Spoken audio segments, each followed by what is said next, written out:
السلام علیکم ورحمۃ اللہ وبرکاتہ نحمده ونصلی علی رسولہ الکریم اما بعد فاعوذ باللہ من الشیطان الرجیم بسم اللہ الرحمن الرحیم رب اشرح لی صدری ویسر لی امری واحلل عقدۃ من لسانی یفقہوا قولی۔ ناظرین، آج ہم جمعہ کے بارے میں گفتگو کریں گے۔ جمعہ کا دن ایک بہت ہی بابرکت دن ہے۔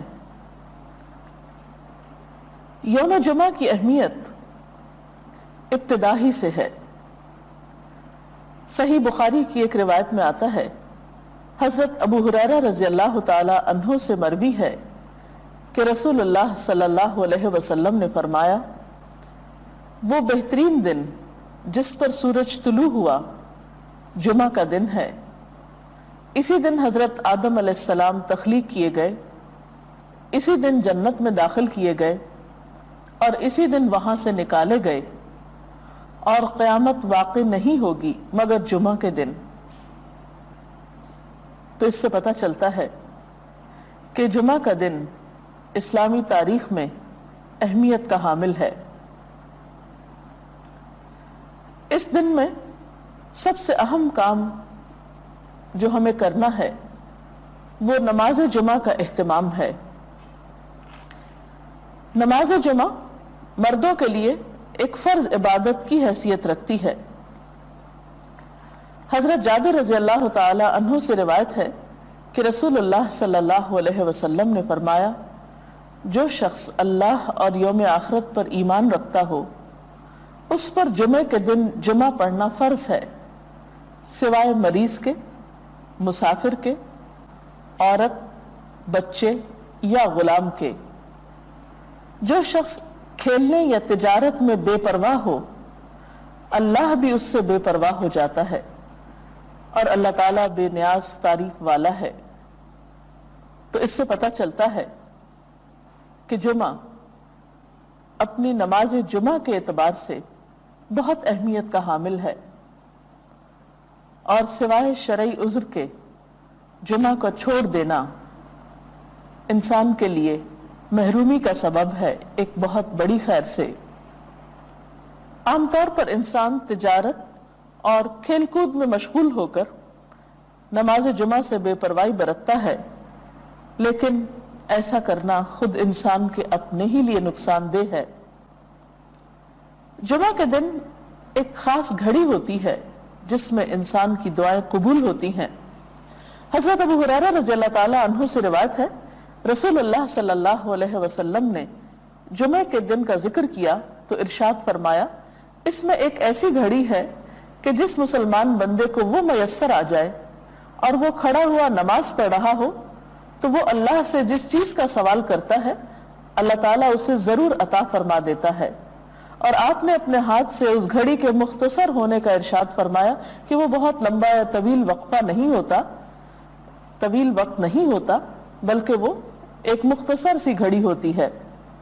مسلم کی ایک حدیث کے مطابق وہ گھڑی امام کے منبر پر بیٹھنے سے نماز جمعہ کے ختم ہونے تک ہے، اور ترمذی کی حدیث کے مطابق یہ گھڑی عصر سے لے کر سورج غروب ہونے تک تلاش کی جائے۔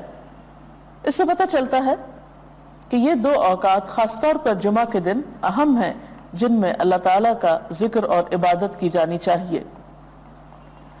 نماز جمعہ کے علاوہ کچھ اور کام بھی جمعہ کے دن خاص اہتمام کے ساتھ کیے جانے چاہیے۔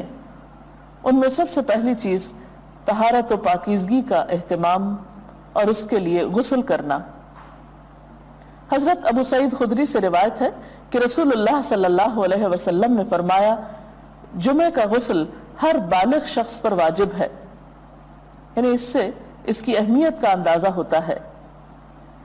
حضرت سلمان فارسی کہتے ہیں کہ نبی صلی اللہ علیہ وسلم نے فرمایا کہ جو شخص جمعہ کے دن غسل کرے اور جس قدر اس کے امکان میں ہو طہارت کرے، پھر تیل لگائے یا اپنے گھر کی خوشبو استعمال کرے، اس کے بعد جمعے کے لیے نکلے اور دو آدمیوں کے درمیان میں جو مسجد کے اندر بیٹھے ہوں تفریق نہ کرے، یعنی بیچ میں سے ان کو نہ کاٹے، پھر جس قدر اس کی قسمت میں ہو نماز پڑھے، پھر جس وقت امام خطبہ پڑھنے لگے تو چپ رہے، تو اس کے وہ گناہ جو اس جمعے اور پچھلے جمعے کے درمیان ہوئے بخش دیے جاتے ہیں۔ حضرت اوس بن اوس سے روایت ہے کہ رسول اللہ صلی اللہ علیہ وسلم نے فرمایا، تمہارے دنوں میں سب سے فضیلت والا دن جمعے کا دن ہے، پس تم اس دن مجھ پر کثرت سے درود بھیجا کرو، اس لیے کہ تمہارا درود مجھ پر پیش کیا جاتا ہے۔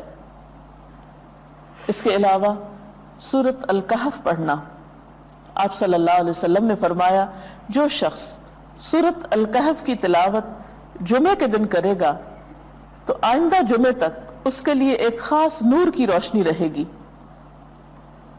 سورۃ الکہف 15ویں پارے میں ہے، اجر و ثواب کے اعتبار سے بہت بہترین سورت ہے۔ اس کی ابتدائی 10 آیات کے پڑھنے والے کے لیے فتنہ دجال سے محفوظ رہنے کی خوشخبری بھی ہے، ان آیات کو یاد بھی کر لینا چاہیے۔ نماز جمعہ ایک فرض نماز ہے۔ قرآن پاک میں اللہ تعالیٰ فرماتے ہیں، یا ایھا الذین آمنوا اذا نودی للصلاۃ من یوم الجمعۃ فسعوا الی ذکر اللہ وذروا البیع ذالکم خیر لکم ان کنتم تعلمون۔ اے لوگو جو ایمان لائے ہو، جمعہ کے دن نماز کی آذان دی جائے تو تم اللہ کے ذکر کی طرف دوڑو اور خرید و فروخت چھوڑ دو، یہ تمہارے حق میں بہت ہی بہتر ہے اگر تم جانتے ہو۔ یعنی باقی تمام کام کاج چھوڑ کر عبادت کی غرض سے نماز جمعہ کے لیے مسجد میں حاضر ہونا چاہیے۔ آپ صلی اللہ علیہ وسلم نے نماز جمعہ کی فضیلت بیان کرتے ہوئے فرمایا، جس نے وضو کیا اور اچھے طریقے سے وضو کیا، کیونکہ بعض اوقات ہم تیزی میں وضو کرتے ہیں، کونیاں خشک چھوڑ دیتے ہیں یا پاؤں کی ایڑیاں خشک رہ جاتی ہیں، یا اسی طرح چہرے کو پوری طرح نہیں دھوتے یا صاف نہیں کرتے، تو اس سے وضو صحیح طور پر مکمل نہیں ہوتا۔ تو آپ صلی اللہ علیہ وسلم نے اچھی طرح وضو کرنے کا حکم دیا، فرمایا کہ پھر وہ شخص جمعہ پڑھنے کے لیے آئے اور کان لگا کر خطبہ سنے اور خاموش رہے تو اس کے اس جمعے سے دوسرے جمعے کی درمیانی مدت اور مزید 3 دن کے گناہ معاف کر دیے جاتے ہیں۔ اس میں آپ دیکھ رہے ہیں کہ خاص طور پر خطبے کے وقت خاموشی کا ذکر ہے، کیونکہ اس وقت توجہ کے ساتھ بات سننا نہایت ضروری ہے۔ ایک اور حدیث میں یہ بھی آتا ہے کہ اگر کوئی شخص کسی دوسرے کو خطبے کے دوران یہ کہتا ہے کہ تم چپ ہو جاؤ، یعنی چپ کرانے کے لیے بھی بولتا ہے، تو اسے بھی ایک لغو بات شمار کیا گیا اور ناپسندیدہ قرار دیا گیا۔ نماز جمعہ نہ پڑھنے والوں کے لیے آپ نے وعید بھی سنائی۔ حضرت ابو ہریرہ اور حضرت ابن عمر سے روایت ہے، انہوں نے رسول اللہ صلی اللہ علیہ وسلم کو اپنے منبر کے تختوں پہ یہ فرماتے ہوئے سنا کہ لوگ جمعے چھوڑنے سے باز آ جائیں، ورنہ اللہ تعالیٰ ضرور ان کے دلوں پہ مہر لگا دے گا، پھر وہ یقیناً غافل لوگوں میں سے ہو جائیں گے۔ اور غافل دل تو پھر ایک بیمار دل ہوتا ہے، انسان کے اپنے ہی لیے تکلیف دہ ہوتا ہے۔ حضرت ابن مسعود سے روایت ہے کہ نبی صلی اللہ علیہ وسلم نے ان لوگوں کے بارے میں فرمایا جو جمعے سے پیچھے رہتے ہیں کہ میں نے ارادہ کیا کہ کسی شخص کو حکم دوں جو لوگوں کو نماز پڑھائے اور میں جا کر آگ لگا دوں ان لوگوں کے گھروں کو جو جمعے سے پیچھے رہتے ہیں، یعنی اپنے گھروں میں ہی رہتے ہیں اور نماز کے لیے مسجد نہیں آتے۔ نماز جمعہ کے لیے سب سے اہم بات یہ ہے کہ وقت پر مسجد آئے۔ حضرت عبداللہ سے روایت ہے کہ ایک شخص گردنیں پھلانگتا ہوا جمعے کو آیا اور رسول اللہ صلی اللہ علیہ وسلم خطبہ پڑھ رہے تھے تو آپ نے فرمایا بیٹھ جاؤ، تم نے لوگوں کو اذیت دی۔ یعنی دیر سے آنا اور پھر گردنیں پھلانگ کر آگے جانا اور جگہ تلاش کرنا یہ دوسروں کے لیے اذیت اور تکلیف کا سبب ہے، اس لیے وقت پر مسجد پہنچنا چاہیے تاکہ صحیح جگہ پر بیٹھ کر خطبہ سنا جا سکے اور نماز کی ادائیگی بھی بہتر طور پر ہو۔ اسی طرح بیٹھنے کا طریقہ بھی بتایا گیا۔ حضرت معاذ بن انس سے روایت ہے کہ نبی صلی اللہ علیہ وسلم نے جمعے کے دن جبکہ امام خطبہ دے رہا ہو گھٹنوں کو پیٹ کے ساتھ ملا کر بیٹھنے سے منع فرمایا، یعنی اس طرح ٹانگیں کھڑی کر کے گھٹنے پیٹ کے ساتھ ملا کر بیٹھنا منع ہے، ادب کے خلاف ہے، کیونکہ وہ ایک تعلیم کا وقت بھی ہے، عبادت کا وقت بھی ہے، اس میں ادب اور احترام کے ساتھ بیٹھنا چاہیے۔ پھر اسی طرح مناسب جگہ بیٹھنا چاہیے، حضرت ابن عمر کہتے ہیں کہ نبی صلی اللہ علیہ وسلم نے منع فرمایا ہے کہ کوئی شخص ایسا کرے کہ اپنے بھائی کو اس کی جگہ سے اٹھا دے اور خود اس کی جگہ بیٹھ جائے۔ کہا گیا کہ صرف جمعہ میں؟ فرمایا جمعہ اور اس کے علاوہ اور موقعوں پر بھی۔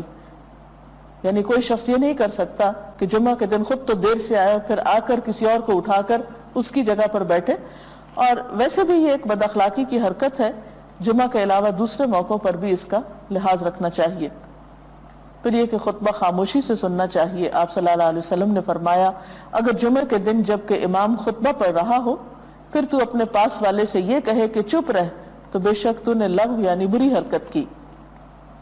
ہمارا دین دین فطرت ہے، اس میں انسان کو عبادت میں ایسی تکلیف نہیں دی گئی کہ جس میں مشغول ہو کر وہ اپنی دنیا کے کاموں سے بالکل بے نیاز ہو جائے اور اپنی ذمہ داریوں کو دوسروں پر ڈال دے۔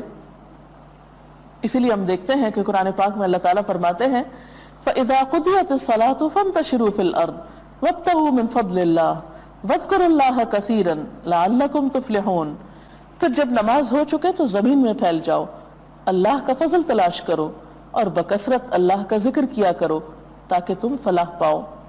تو اس سے یہ بات پتہ چلتی ہے کہ ایک فریضہ ادا کرنے کے بعد انسان کو دوسرے فرض کی ادائیگی کے لیے نکل جانا چاہیے، یعنی رزق حلال کے لیے کوشش، محنت، کیونکہ وہ بھی ایک فریضے کے بعد دوسرا فریضہ ہے۔ لیکن دنیا کا کام کاج کرتے ہوئے بھی انسان کو اللہ کو بالکل بھلا نہیں دینا چاہیے۔ اس کے لیے کیا نسخہ بتایا گیا کہ وَاذْكُرُوا اللَّهَ كَثِيرًا، اللہ کا ذکر کثرت سے کرو۔ یعنی انسان اپنے کام کاج میں بھی جب خاموش لمحات آئیں تو سبحان اللہ، الحمدللہ، اللہ اکبر کوئی بھی تسبیح اپنی زبان سے کر سکتا ہے۔